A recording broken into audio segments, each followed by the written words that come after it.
thèse, on va recamper le contexte. D'après vous, donc, les éléments sont à 1950. C'est la base d'un de vos ouvrages. 67.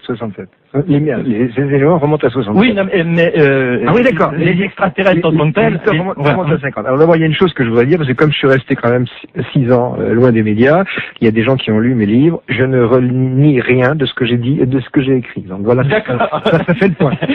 Très bien. Alors, entre autres, il y a les Humites qui apparaissent dans l'un de ces ouvrages. Les Humites étant donc... Alors, on peut dire quoi? Un peuple extraterrestre, une communauté extraterrestre? Écoutez, ce sont des documents pour moi. Hein. Ouais. C'est du papier, avec des choses écrites dessus. Je ne sais pas qui sont les auteurs de ces textes, mais ce qui m'a intéressé, c'est le contenu de ces textes, et ça a stimulé des tas de recherches. Voilà. Alors, on va revenir donc à la jeunesse de l'histoire. Ces textes, c'est en 1950, d'après eux, qu'apparaissent des extraterrestres sur Terre, du côté de Digne, avec des engins, et de là, ils vont rester 6, si ma mémoire est bonne, ou si j'ai bien lu, et ces 6-là vont tenter d'entrer en relation avec nous pour, on verra après, communiquer avec nous à travers des textes qui apparaîtront en Espagne. Oui, qui sont reçus par la poste, c'est tout simplement.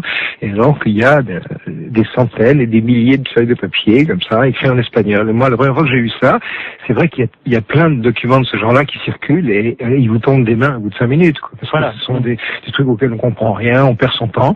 Et moi qui étais quand même ingénieur aéronautique de formation, j'ai eu une vingtaine de pages en main, j'ai trouvé ça intriguant, quoi. Et en étant chercheur au CNRS, en étant à l'Observatoire de Marseille, et est-ce que vous, d'abord, en tant qu'astrophysicien, à ce moment-là, vous aviez eu, disons, des doutes en observant certains clichés, en ayant certaines études, en vous disant, c'est vrai que, puisqu'on savait à un moment que l'on parlait déjà des extraterrestres, est-ce que vous aviez été sensibilisé au dossier ou vous vous y intéressiez pas vraiment? Vous savez, je crois qu'un chercheur, il doit être ouvert à tout, quoi, c'est tout. Hein. Le verbe croire n'appartient pas à notre vocabulaire, mais le verbe ne pas croire n'y appartient pas non plus. C'est le corollaire. Quand vous êtes face à une chose, comme disent les Marseillais, ni que j'y crois, ni que j'y crois pas. On doit avoir cette position-là, sinon on n'est pas un véritable scientifique. Donc face à ça, et tout de suite, moi j'ai accroché sur un aspect observationnel. Il y a des gens qui disaient ça va très vite, ça fait de la lumière et ça fait pas de bruit. Et quand on décodait la vitesse, c'était de toute évidence en altitude assez faible, à vitesse supersonique. Or, à vitesse supersonique, il y a un bang. Donc, la question qui émergeait, c'était est-ce qu'on peut voler à vitesse supersonique sans bang? Bon, j'ai consacré pas mal d'années de ma vie parce que j'ai pas été qu'astrophysicien. Au début, j'étais mécanicien des fluides. Hein. Donc, j'ai pas mal travaillé là-dessus. Il y a eu une thèse de doctorat, il y a eu des tas de publications scientifiques, il y a eu des communications dans des grands congrès internationaux, à Moscou, au Japon, en Chine, enfin, etc. Et j'ai fait des efforts insensés pour développer ces recherches en France. On m'a mis tous les bâtons dans les roues possibles. Je peux dire une chose, c'est par exemple que depuis 20 ans, je n'ai pas eu un centime de crédit du CNRS. Vous savez, pas avoir un centime, c'est pas commode. Quand on doit chercher sans rien. C'est pas 1000 francs, c'est pas un centime. Bon, hein. Alors, ça a été jusqu'au moment où, en 86, j'ai abandonné. Et pourquoi est-ce qu'il y a eu tous ces bâtons dans les roues? Parce que cet engin qui va à très grande vitesse sans faire de bang, c'est un missile de croisière hypersonique. Alors, on va en parler simplement. On peut s'arrêter 2 secondes sur un autre aspect. C'est d'imaginer des personnages qui ont une morphologie, qu'apparemment elle devrait obéir aux lois que nous connaissons, et quelle est la physiologie qui pourrait supporter de telles accélérations. Et là, dans l'un des textes humides que vous avez reçus, il y a une explication pour justement rendre cohérent la possibilité d'être dans un engin qui se déplace, et on verra après comment on peut authentifier déjà ces déplacements, mais comment la physiologie est adaptable à ce phénomène physique. Il y a déjà une chose, c'est que quand il s'agit des évolutions où on fait réellement les virages, mais il y a une façon très simple de résister aux accélérations, c'est d'être dans un fluide. Vous prenez un poisson rouge dans son bocal, vous pouvez le soumettre à 10 G, il supportera très bien, c'est normal. Hein. Il n'y a pas meilleur siège anti-accélération qu'un liquide. D'accord. Bon, c'est logique. Maintenant, les témoins d'OVNI disent on a vu des trucs prendre des virages à 90 degrés. Là, c'est pas notre physique, c'est autre chose. Et ça aussi, on a essayé de décoder un petit peu ce genre de choses. Mais si vous voulez, moi j'écrivais ça dans un article récent, face au sujet OVNI, on est un peu comme des gens qui connaissent la marine à voile et qui essayent de comprendre comment marche un hydravion. On a des petits éléments pour comprendre certains trucs, mais on n'a pas tout. Donc il ne faut pas s'attendre à tout comprendre d'un coup. On comprend des petits aspects. Simplement dans ce texte de Jean-Pierre Petit que vous avez eu, qui était donc signé les Humites, ils disent dans nos capsules, il y a une sorte de liquide, et vous faites une allusion, enfin pour tenter de nous permettre de comprendre, au sable mouvant, en disant donc c'est à la fois du liquide et du solide, et c'est ce qui se permet à ce moment-là à la masse de ces personnages venus d'ailleurs de ne pas exploser, de supporter l'accélération, c'est ça? Des fortes accélérations. Mais si vous voyez, il y a une chose aussi intéressante, c'est que c'est un milieu qu'on appelle thixotropique qui peut être à la fois alternativement solide et liquide, et on sait très bien qu'on supporte mieux des impulsions d'accélération plutôt que des accélérations constantes. Ça fait depuis le début de l'ère spatiale, on le sait. Donc il y a une espèce de cohérence dans ces textes qui est pas idiote. Donc par quelques bouts qu'on prenne ça, on se dit ce sont des grands spécialistes de tel domaine, des grands spécialistes de tel domaine. Moi je trouve que ça fait beaucoup de grands spécialistes pendant 35 ans en cosmologie, en maths, en astrophysique, en mécanique des fluides, etc., qui écrivent. Donc j'ai trouvé ça assez surprenant. Maintenant, je sais que cette affaire-là est intéressante. C'est un livre qui remonte déjà il y a plus de 10 ans et il est vraisemblablement plus trouvable en librairie. J'aimerais quand même parler de l'actualité. Oui, non, mais on peut parler d'actualité, mais il faut qu'il y ait la genèse. Parce que ceux qui sont avec nous, si on saute les chapitres, ils vont pas avoir... Mais j'ai des choses à dire. Mais bien sûr, mais on va allons-y.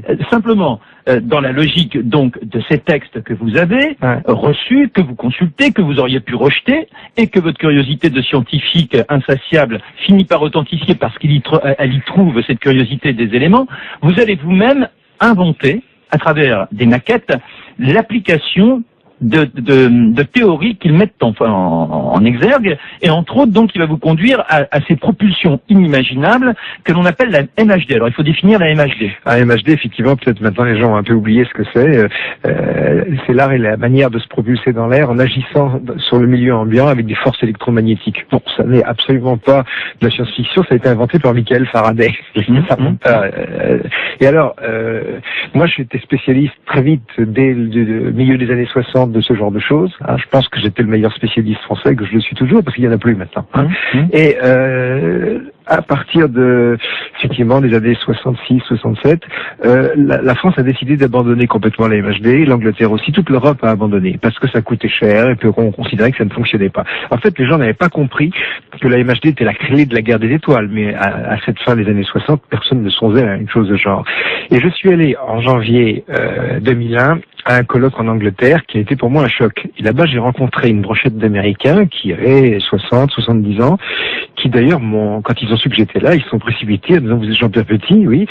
Eh bien, la première fois que j'ai entendu parler de vous, c'était en 1975, c'est-à-dire il y a plus de 25 ans, quand j'ai eu vos notes compte rendu de l'Académie des sciences sur les aérodynes MHD. Et on s'est mis à parler, donc, boulot avec ces gens-là. Ça a duré plusieurs jours. Et là, ils ont été très bavards. Bon, ensuite, je savais aussi des choses sur ce qu'ils faisaient, mais j'ai eu confirmation d'une chose. Alors écoutez bien ce que je vais vous dire. Donc, en cette fin des années 60, d'abord, au milieu des années 40, les Américains ont eu la preuve concrète que les ovnis étaient d'origine extraterrestre. Ils me l'ont dit. À ce moment-là, ils ont décidé de désinformer le reste du monde pour lancer des projets ultra secrets et exploiter ça. Alors évidemment, je suis revenu consterné de là-bas parce que l'exploitation, ce sont des armes. Le département de la défense américain a dit on va se garder cette information-là pour faire des armes. Et des armes, ils en ont fait.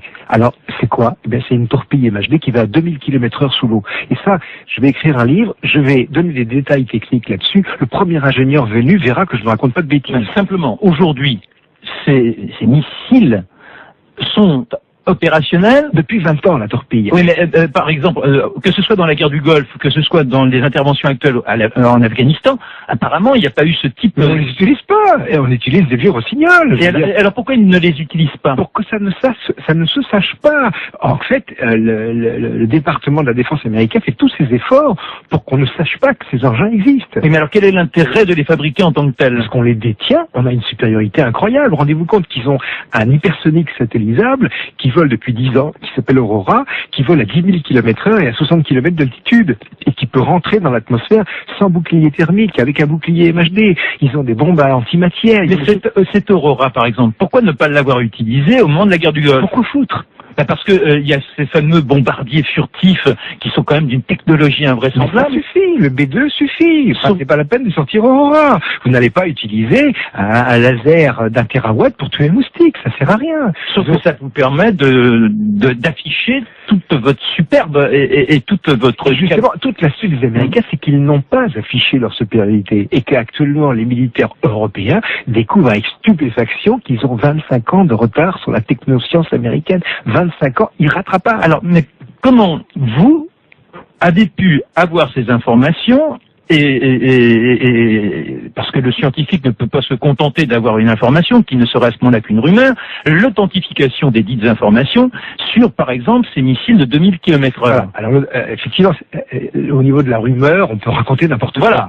Bon, mais par exemple, une torpille MHD, elle a un problème, c'est qu'il faut qu'elle pénètre dans l'eau. Or, justement, il faut qu'elle soit MHD, parce que la MHD, ça supprime le frottement. Les grandes vitesses dans la flotte, c'est le frottement de l'eau. L'eau est terriblement résistante à l'avancement. Or, la MHD supprime le frottement. Mais j'avais montré ça dès 77. Je veux dire que et vous l'aviez montré. Bien sûr. Simplement, là encore, pour qu'on soit dans la cohérence, pour ceux qui nous écoutent, vous l'aviez démontré parce que vous aviez travaillé sur le sujet, car il y avait l'information suggérée par les UMIF. Bien sûr, mais allons au concret. Le concret, c'est les applications. Donc, si vous voulez, il y a une chose où vraiment j'ai été surpris quand j'ai rencontré Alan Holt, qui est le type qui a développé ces choses-là pour l'armée américaine. Et je lui ai dit, ça doit pouvoir aller à 400 km/h, un truc comme ça. Et il m'a dit, oh, much more, beaucoup plus, mon vieux. Je dis combien? 2000. Moi-même, j'ai été dépassé par ce truc-là. Ensuite, cette histoire d'avion hypersonique qui va à 10 000 km/h.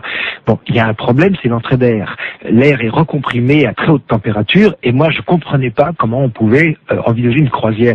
Eh bien, il y a une astuce géniale, phénoménale, qui est basée sur la MHD, et qui en plus est basée sur mes propres idées. C'est extraordinaire que j'avais pas vu cette application.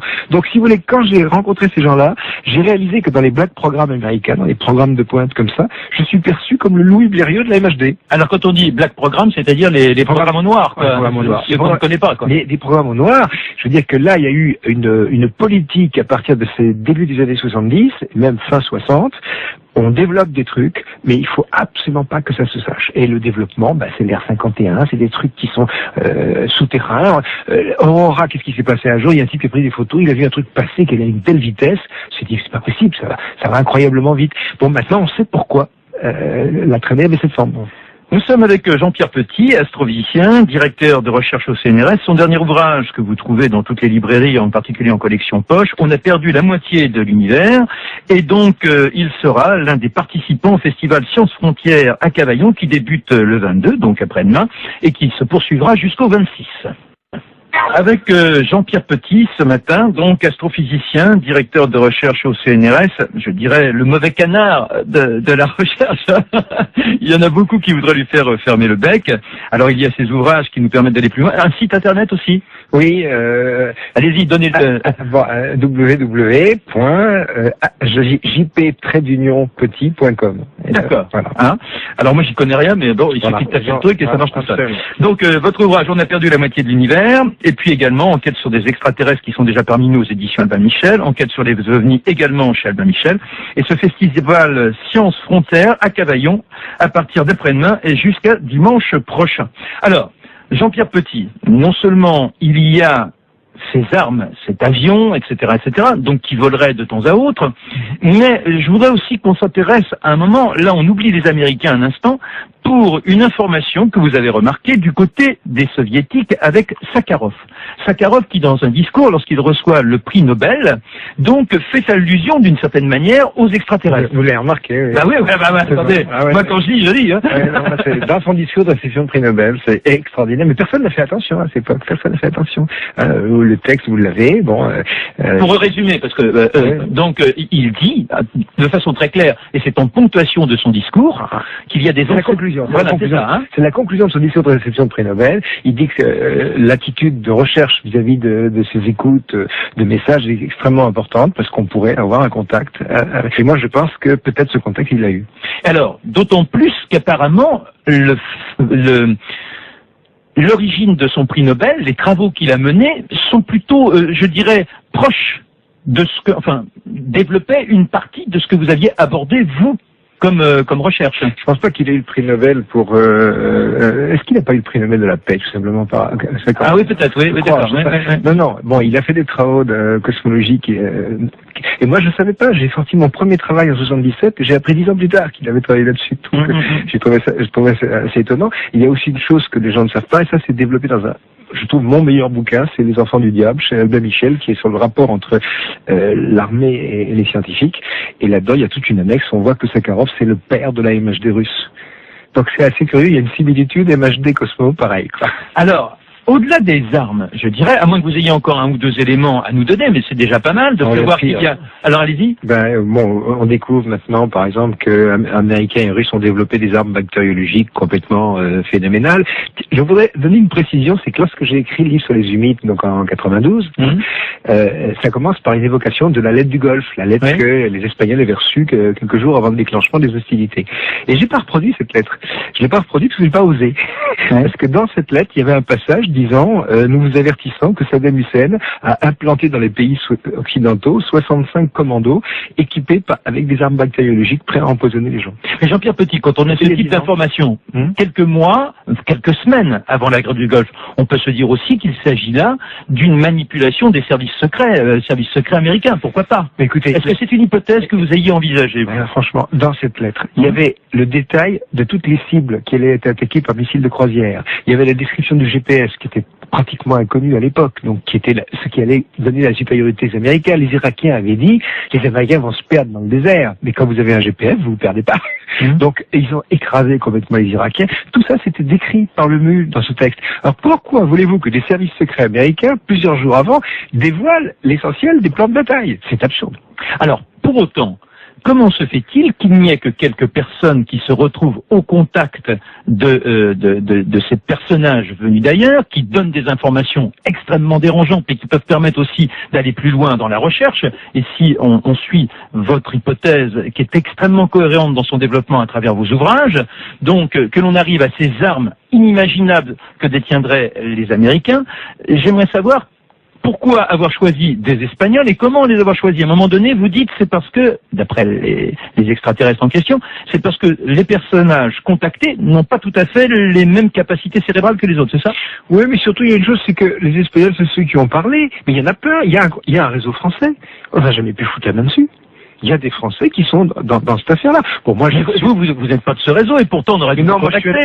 Non, mais j'ai reçu des courriers, j'ai reçu des trucs, j'ai eu un contact. C'est vrai, même postérieurement au livre, bien sûr, parce que cette histoire-là a continué. Mais il y a un réseau implanté, organisé en France, il y en a un en Italie, il y en a un en Angleterre, il y en a en Russie, il y en a partout. Il y a que les Espagnols qui ont parlé. Mais alors, pourquoi il y est? Parce que là, quand je vous écoute, il y a donc des milliers de personnes qui se retrouvent dans ce réseau qui devient mondial. Oui, absolument. Et alors pourquoi l'information n'arrive pas? Parce que bon, quand il y a 3 personnes déjà qui ont un secret à partager, en général, il y a toujours un traître. Alors quand il y en a autant... Si vous voulez, il y a une chose, c'est que le moyen de pression donné, c'était si vous parlez, vous n'aurez plus d'informations. Et en Espagne, c'est le père Guerrero qui a disjoncté complètement et qui a mangé le morceau. C'est tout. Peut-être que s'il n'avait pas parlé, on n'aurait jamais rien su. Et rappelez-vous qu'à cette époque-là, les Espagnols ont reçu un courrier du Canada, du groupe canadien, disant « Vous savez que nous avons ordre de ne pas parler, pourquoi avez-vous parlé ?» Voilà. Mais alors, pour autant, revenons à cette idée de personnage qui pourrait avoir une capacité intellectuelle peut-être supérieur aux autres, et c'est pourquoi ils seraient sélectionnés. Comment des personnages qui ne sont pas nombreux, au départ ils sont 6 seulement à s'opposer à Digne, selon cette version. Oui, après il y en a beaucoup plus. Oui, bien sûr. Mais comment peut-on repérer les capacités cérébrales d'un individu?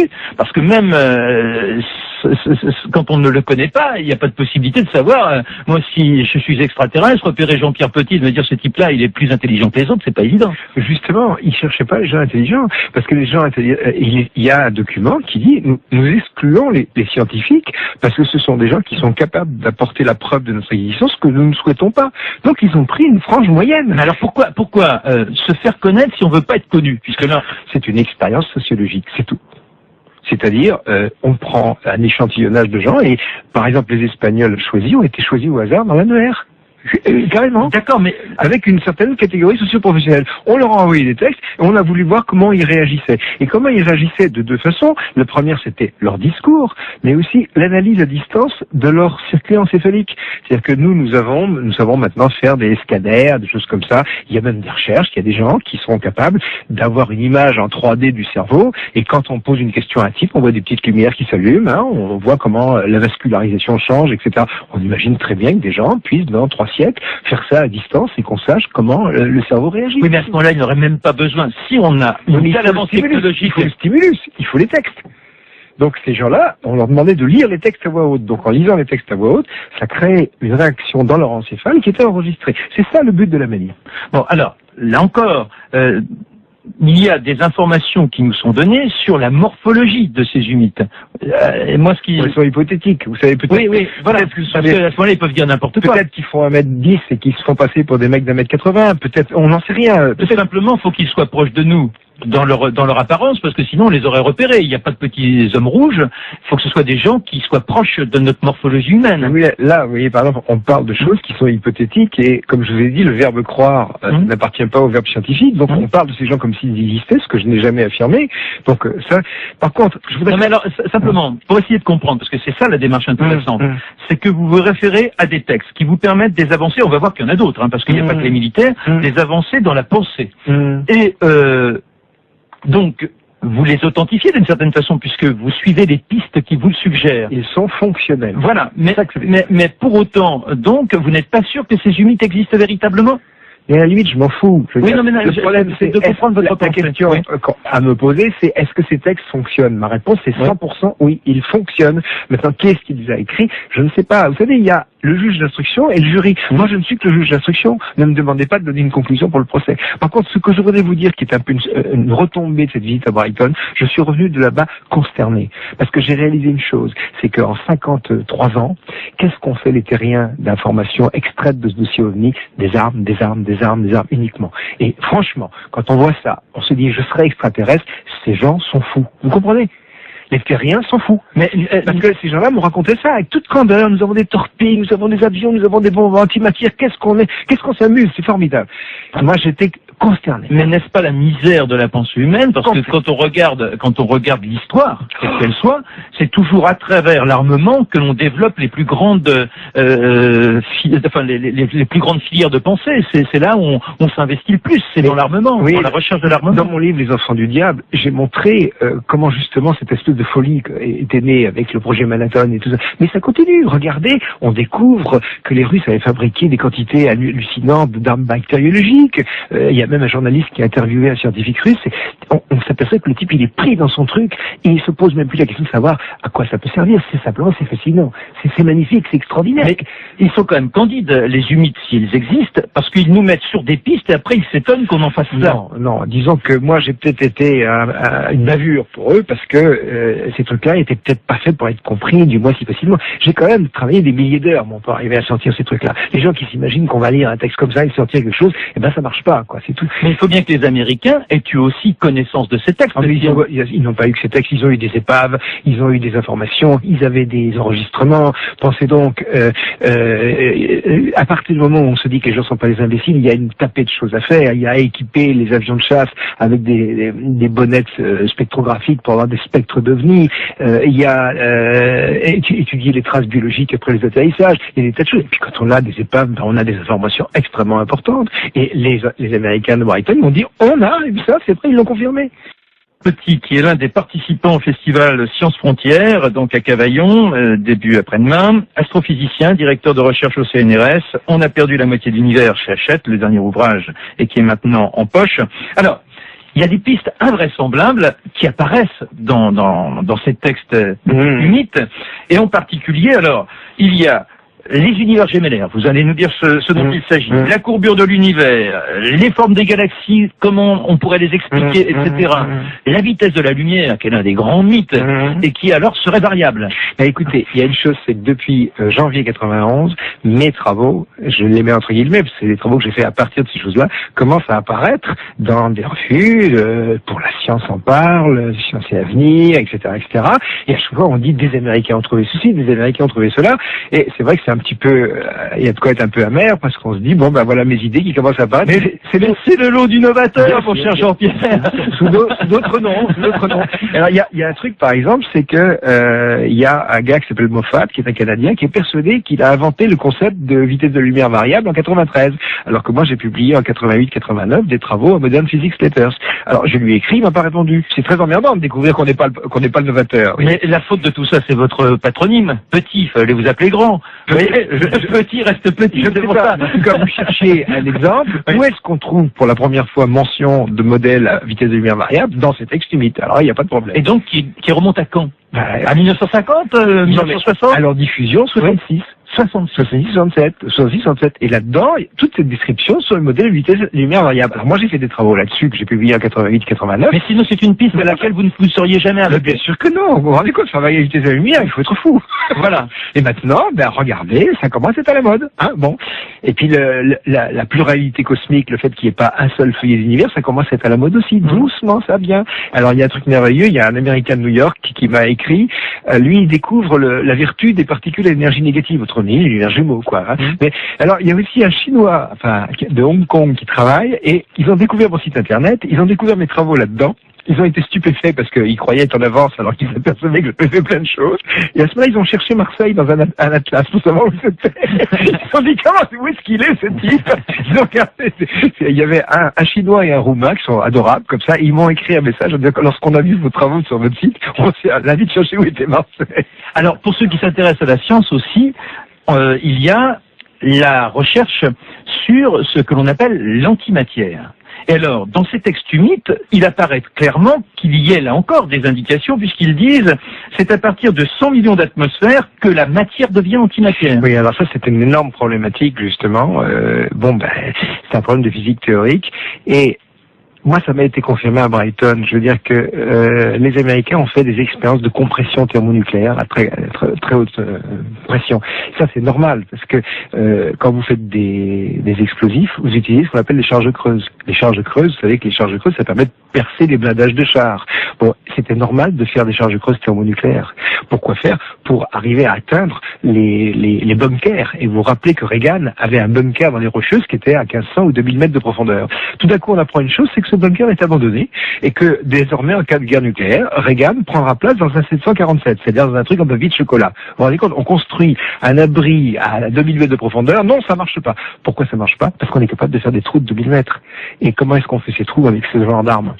Mais là, de la part des Américains, il subodore donc que les Soviétiques soient capables aussi de la même avancée intellectuelle. Bien sûr, mais c'est pour ça que le site d'Albion, ça sert plus à rien. On est capable de faire des gros trous maintenant, et si on fait des gros trous, c'est pas avec des bombes atomiques, c'est avec autre chose.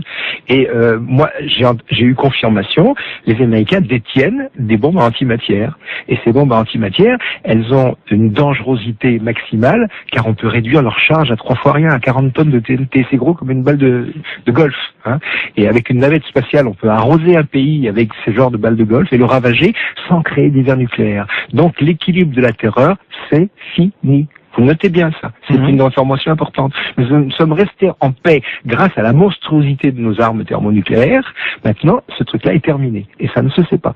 Alors là, en l'occurrence, les humides, quand ils voient toutes ces évolutions, pourquoi continuerait-il? Est-ce qu'ils continuent à communiquer avec nous et nous donnent-ils d'autres éléments pour aller plus loin dans les recherches? Écoutez, ils ont fourni un maximum d'éléments pendant un certain temps. La grosse question qu'on peut se poser, c'est quand on a des interlocuteurs comme ça, mais qu'est-ce qu'ils peuvent penser? Peut-être qu'ils sont aussi perplexes que nous.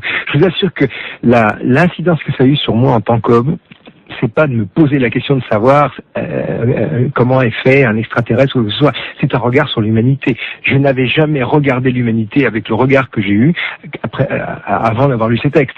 Nous sommes des fous. Oui, mais il n'y a pas que les textes, Jean-Pierre Petit, dans votre ouvrage, enfin l'un de vos ouvrages. Hein, moi, Enquête sur les extraterrestres qui sont déjà parmi nous, le mystère des humides, par 3 fois. Vous vous retrouvez à vivre des événements personnels, on peut quand même s'y arrêter 2 secondes, où là, c'est votre intégrité physique qui est mise en jeu, puisque, alors, j'ai noté, il y a, dans votre maison de campagne, en 1989, alors racontez. Je vais vous raconter une histoire très très drôle, parce que là, il y a eu une suite, justement, qui n'est pas connue dans mes livres. D'accord. Donc, il y a un passage dans mes livres où j'ai mis souvenir ou rêve. Je me suis dit, je vais tout raconter. Oui. Mais là, je me sens pas, c'est un témoignage, c'est mon propre témoignage. Disons qu'à un moment, je m'assoupis et je me retrouve avec une cicatrice. Bon, il y a des histoires comme ça, de gens à qui on a fait des trucs. J'avais un hématome, j'avais un truc déjà cicatrisé. Je me dis, mais qu'est-ce que c'est que cette histoire-là? Et votre femme le constate. Absolument. Et à ce moment-là, il y a un médecin, un ami que je vais voir, qui me dit, mais c'est une cicatrice profonde, il y a une sous-cicatrice musculaire, donc on est allé intervenir. C'est pas une éraflure que je me suis fait en m'écorchant. Bon, je ne prends pas ça au tragique du tout. Je me dis bon, bah. Attendez, vous avez quand même un caractère bizarre. Ah parce ouais. que moi, ça serait moi, je vais vous dire. Quoi faire? Non, mais je sais pas, mais moi je tomberais dingue. Enfin, ça m'empêcherait de dormir là pour un bon bout de temps. Voilà, imaginez qu'on vous fasse une intubation pour vous prendre, je sais pas, du sperme ou de l'urine. Bon, bah. Ça serait peut-être ça. Non, moi, ça serait la première version qu'ils achètent. Oui, et là, bon, il y a cette cicatrice, je raconte ça, pour moi ça fait partie du folklore, parce que ça n'est que mon propre témoignage. Et puis, mon livre est traduit au japonais, au Japon. J'ai un traducteur japonais qui s'appelle Nakajima. Et Nakajima vient, il y a, je sais pas, 6-7 ans, passer une année sabbatique en Europe, et il séjourne en particulier en France. Il arrive à Aix-en-Provence, où il a loué une maison pendant 3 mois. Et il arrive, et dès qu'il arrive, il me téléphone en me disant, Monsieur Petit, est-ce que vous pouvez venir? Je dis, oui, mais c'est dimanche matin, à 9h, il y a une urgence. Oui, absolument. Mais vous pouvez pas me dire au téléphone? Non, je peux pas vous dire au téléphone. Et je vais le voir dans sa maison, et dès que ça arrive, il soulève sa chemise, il me dit, la cicatrice, c'est la même. On était écroulés. Alors on savait pas quoi faire. Je l'ai emmené aux urgences d'Aix. Je lui ai dit, écoutez, dites que vous avez été agressé. Alors il est allé se faire examiner. Vous imaginez, un dimanche matin, le type arrive avec une griffure de chat, une cicatrice. Un interne regarde ça, lui a fait un petit certificat pour... Et vous, en tant que scientifique, à ce moment-là, vous n'avez pas envie de vous précipiter vers un de vos amis dans un laboratoire et de faire une auscultation à l'IRM? J'avais un ami, exactement, mais j'avais un ami qui aurait pu faire des tas de trucs, mais il est mort. Mais vous imaginez arriver à l'hôpital Var de Marseille avec un type qui ajoute une petite cicatrice de rien du tout en disant, voilà, je voudrais qu'on fasse une IRM, je voudrais qu'on fasse... Ah non, mais non, là c'est battu, là. Là, dans ce cas-là, c'est battu. Là, c'est battu. Alors, le truc, c'est que Nakajima ressort avec son certificat, il dit c'est mieux que rien. J'ai dit, c'est tout ce qu'ils ont fait. Il dit non, ils m'ont fait une piqûre anti-tétanique. Ils n'avaient pas de sérum anti-extra. Non, mais c'est folklore, hein, parce que franchement, et alors le truc, c'est, on peut dire, ce japonais, il sait fabriquer cette cicatrice, c'est compliqué aussi, ça. Ben oui, là, après, c'est l'extrapolation que l'on peut faire par rapport à ceux qui ont des stigmates et où on dit que c'est le psychisme qui l'emporte. Alors nous sommes avec Jean-Pierre Petit, astrophysicien, directeur de recherche au CNRS. On a perdu la moitié de l'univers. Avec Jean-Pierre Petit, qui sera donc l'un des invités du festival Sciences Frontières à Cavaillon à partir d'après-demain. Il tiendra conférence et donc il ira encore plus loin dans les propos. Enfin, quand je dis plus loin, il aura le temps de répondre à toutes les questions. Donc, astrophysicien, directeur de recherche au CNRS, ses ouvrages « On a perdu la moitié de l'univers ». Je dirais que toutes les théories que vous développez dans cet ouvrage, entre autres, sont consécutives à ces textes mythes que vous avez eu dans les mains. Je pense. Hein? Et je voudrais maintenant dire, c'est une toute petite parenthèse, pourquoi tout d'un coup, après 6 ans de silence, je me mets à tenir des propos qui, pour mes collègues, sont perçus comme extrêmement provocateurs. Hein. Il y a des collègues qui vont me dire, mais tu parles de nouveau de ces choses-là, tu vas te discréditer. Mais je dirais que, en restant 6 ans silencieux, ça n'avait strictement rien changé. J'ai été interdit de parole dans un colloque en 99, un type disant, s'il prend la parole, je m'en vais. Enfin, je veux dire, l'hostilité du monde scientifique est une chose très réelle. Donc, c'est pas la peine. Non, mais la norme l'emporte dans toutes les époques. Ça, c'est le bon. Autant parler, ça. Oui, c'est pour ça, vous avez raison. Autant parler. Si c'est pour que les gens vous fassent la gueule, autant que ce soit pour quelque chose. Les tenants des théories dominantes, voilà. Non. Mais je voudrais jamais la moindre... Il y a une chose que j'ai vécue il y a 3 pays, j'ai un vieux copain, je suis très lié avec lui depuis 25 ans, c'est un grand scientifique, c'est un type solide, intègre, qui a une grande qualité, qui a découvert des tas de choses, j'ai beaucoup d'estime pour lui. Mais à chaque fois qu'on parle de ces choses-là, il me disait à chaque fois, tu connais mes idées, il m'arrêtait. Puis à un moment, je lui ai dit, mais est-ce que tu as lu des livres là-dessus? Il m'a regardé en me disant, ben non. Mais est-ce que tu as lu mes livres? Ben non. Et j'ai pas insisté. Mais vous voyez, 99% des scientifiques se prononcent sur un sujet dont ils ne connaissent strictement rien. Non, parce qu'ils partent du principe qu'ils n'ont pas le temps de s'intéresser. Ça n'est pas intéressant. Voilà. C'est pas la peine que je m'y intéresse, car ça n'est pas intéressant. C'est l'hérésie, ça sort trop de ce qui était mon cheminement intellectuel, ma voie de la connaissance, voie de connaissance authentifiée par des prix, et c'est donc cette bonne filière. Il n'y a pas de débat. Vous ne ferez pas un débat télévisuel avec des camps scientifiques, parce qu'ils diront, je vais pas aller dans un truc comme ça, j'ai autre chose à foutre. Alors, pour autant, je reste sur des idées, non pas que j'aime le spectaculaire pour le spectaculaire, mais ce qui nous intéresse, c'est qu'ils... Et il y a pas mal de chercheurs, hein. Il y en a beaucoup qui m'écrivent, des professeurs en médecine, etc. Parfois, ils demandent l'anonymat, mais je vous assure, j'ai énormément de courriers. Et donc, ça prouve que il y a la face, et puis il y a également ce que l'on trouve côté court. Hein. Eh bien, donc, simplement, les faits aussi invraisemblable que celui de tout à l'heure, vous en citez 2 ou 3 autres exemples. À un moment donné, vous êtes à Madrid avec votre femme, là aussi, et vous vous retrouvez dans l'incapacité de bouger, vous sentez une personne autour de vous et une intervention qui se fait sur vous. Oui, mais ça, encore une fois, Oui, mais moi, j'ai classé ça dans le livre Souvenirs au rêve. C'est mon témoignage. Bon, c'est tout. Donc, mais c'est intéressant parce que comment vous l'incorporez dans votre psyché? Je vais vous dire une chose. Peut-être que ce genre d'aventure m'a amené à comprendre une chose, c'est que je n'étais qu'un homme parmi beaucoup d'autres. Hein. Donc, il m'arrive des choses comme ça. Je suis un peu traité en cobaye. Ça ne m'émeut pas plus que ça. Moi, ce qui m'a, je dirais, traumatisé, c'est de prendre conscience de la connerie de l'humanité. On est vraiment comme dans une guimbarde, il y a personne au volant, il y a personne, et ça fonce à une vitesse folle, et on commence de plus en plus. Disons que, non mais c'est un emballement, mais quand on regarde l'histoire, ça a toujours été comme ça. Alors la technologie ne fait que amplifier le phénomène. Moi, je suis revenu d'Angleterre, j'ai appris ces trucs-là, il y avait de quoi pleurer, quoi, c'est tout. Mais pour autant, comment arriver à concilier sa vie de terrestre en se disant qu'il y a peut-être ailleurs des civilisations qui possèdent plus d'éléments que nous, qui auraient une certaine sagesse, et de se sentir peut-être... Est-ce que vous avez l'impression parfois d'être manipulé, d'être dans cette hypothèse de civilisation venue d'ailleurs? Est-ce que vous avez ce sentiment-là? C'est pas le sentiment d'être manipulé, le truc, c'est que c'est un sentiment d'impuissance. Je vais écrire un livre, ça servira à rien. On fait cette émission, ça va servir à rien. Ça va peut-être faire réfléchir des gens. Il y a quand même 1 500 000 personnes qui écoutent, là. D'accord. C'est pas rien. Bon, c'est pas rien, mais quand même, les scientifiques ne changeront pas d'un poil. Tout le monde continuera à rester aveugle comme ça. Hein. C'est tout. Et ça, on l'a bien vu avec... Sauf qu'on n'est pas tout à fait aveugle. La meilleure preuve, c'est que les théories que l'on évoquait tout à l'heure, à savoir la gémilité des univers, à savoir l'antimatière, à savoir les formes des galaxies, à savoir, etc. Tout ça, aujourd'hui, il y a des scientifiques qui travaillent sur ce sujet et qui donc ont une dissonance par rapport à la pensée la plus établie. Ça commence à émerger. Mais il y a une chose que j'ai pas dite que je voudrais dire aussi, mais très brièvement, les gens se posent la question de savoir, mais qu'est-ce qui se passe dans les hautes sphères à propos des ovnis? Là, je peux donner une réponse. Il n'y a rien. C'est le vide.